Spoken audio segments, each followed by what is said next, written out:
Hurricane Lee, and that is going to continue to move towards, generally speaking, the United States before it hopefully makes a northward turn. Here is the infrared satellite this morning. It is just a monster out there in the Atlantic. You can see the eye has opened up, and right around the eye, that is where the most intense part of the storm is. So we look at the satellite image, we're looking right in here. That's where you're going to get the winds over 100 miles an hour. But the wind field on this, as the storm continues at its strength, is just going to continue to grow. Here is the latest forecast track now from the National Hurricane Center. The plan is for it to be a Category 5 through Sunday afternoon. So we are going to max out the Saffir-Simpson scale through the weekend, and then even then only weaken down to a Category 4. But you notice the cone gets wider the further we go out. That is based off of the margin of error from the National Hurricane Center years previous, and the thinking right now is that it's going to begin that northward turn. Hopefully the latest runs of the models do continue to suggest that. So this is the European model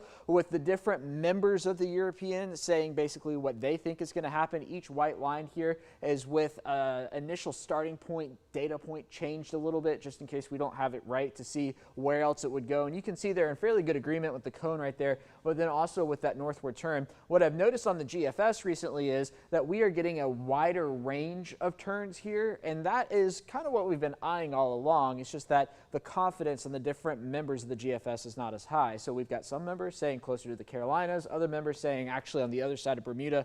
Regardless, we are going to be watching it through the weekend to end up seeing what happens with Hurricane Lee, again, now a Category 5. So we do have high confidence that there will be a northward turn. We've got consistency in the models and agreement in the models.